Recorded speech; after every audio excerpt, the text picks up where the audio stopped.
Let me start by acknowledging and thanking the African Peer Review Mechanism, our own mechanism, the African Union Commission, the Economic Commission for Africa, for basically coming together to pursue or to walk this path of setting up the African Credit Rating Agency.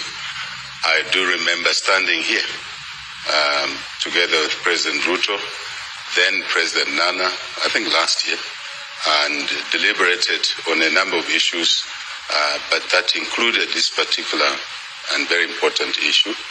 I just want to put context to what is obvious, and my colleagues have already said those issues.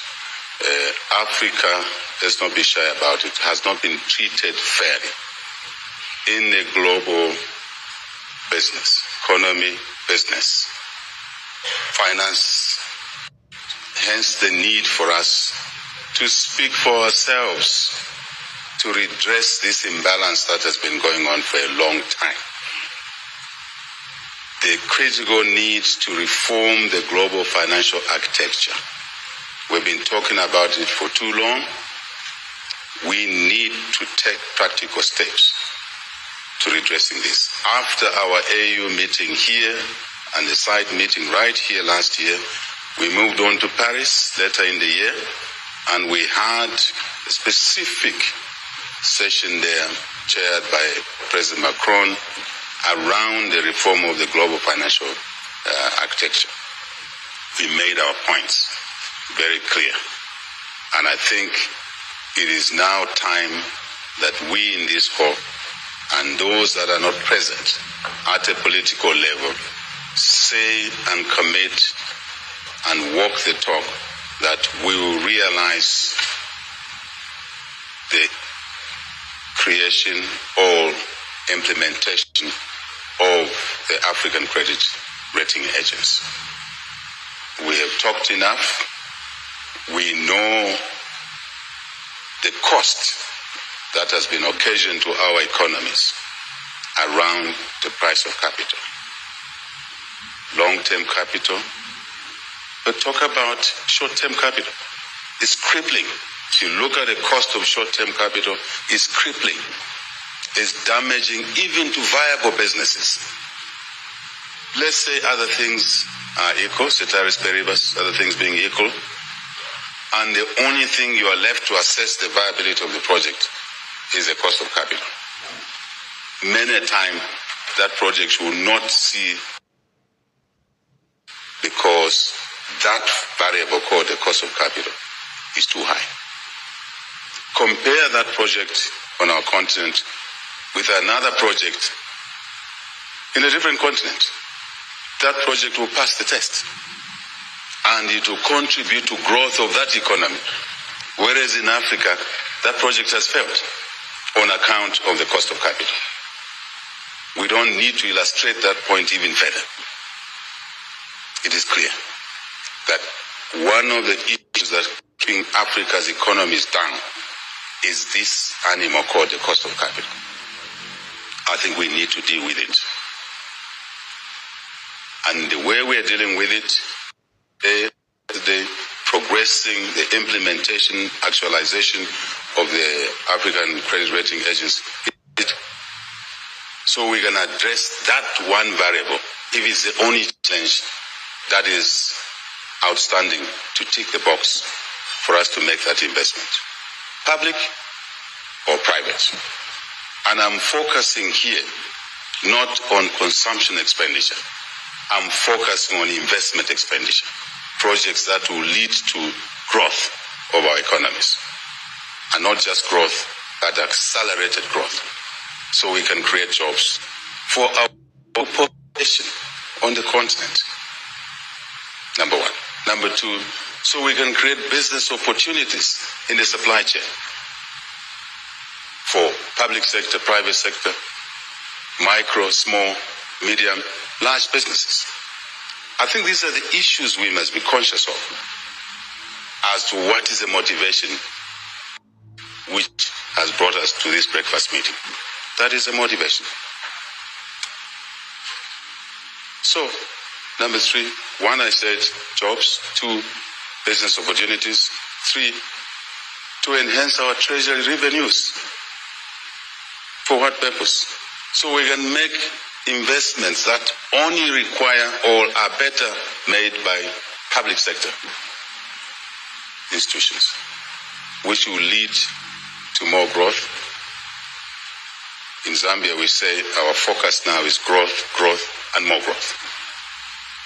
We were decapitated by one drought, waste in living memory. But yet, if we had made the right investments, for example, in irrigation, we would still have had produced enough food, not just for ourselves, but for others in the region, on the continent. We would still have generated enough electricity, since we were 80% green but mono because of hydro.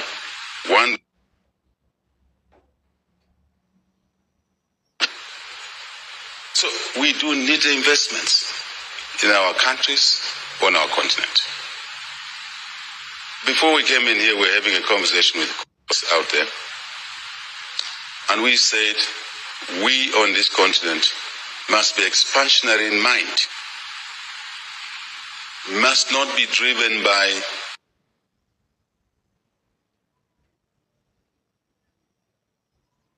when we are dreaming of bigger projects. And this is coming back to credit. This project is too big for Africa. What is the meaning of that? Post the Second World War,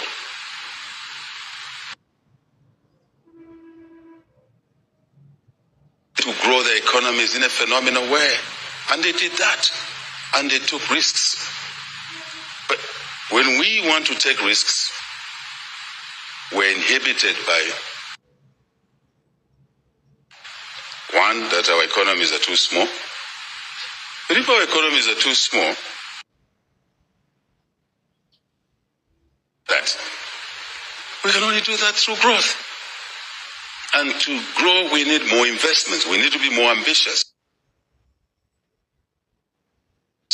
We were in Tanzania not long ago, Dar es Salaam, on the agenda of providing electricity to, and we transmission. So you can evacuate power from the generating point to the consumption point or demand point. These are huge projects. Let me put context for my sins. Electricity is not sold like sweets. Generally, electricity is sold on longer term agreements, power purchase agreements. Let's typify the situation.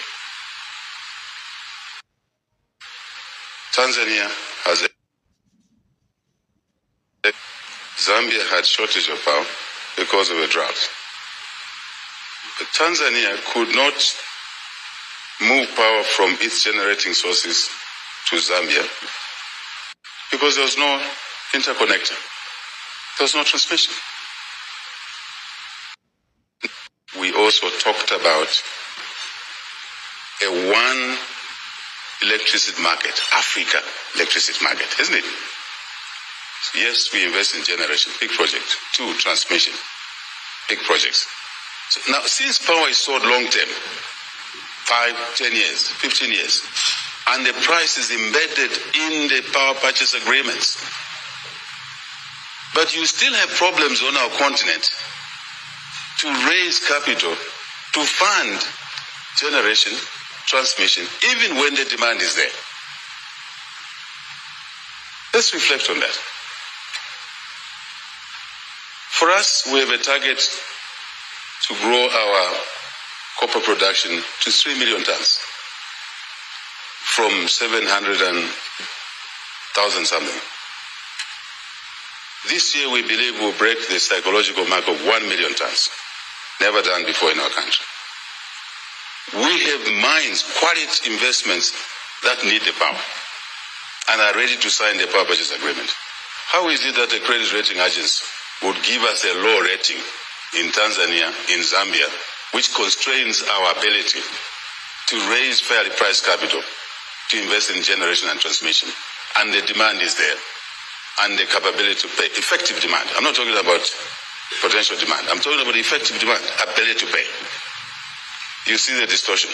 Because someone in Hong Kong is sitting, a young person is sitting and rating us poorly, and the credit provider thinks that there's a higher risk to invest in our country, in our region. But the truth on the ground, this is a project that should actually attract a lower cost. They are very low. So who is that one telling us that we're not credit worth? We have the demand, we have the capability to actually develop the project. I hope we now see what we're dealing with here. After this being equal, we need to address the credit risk rating.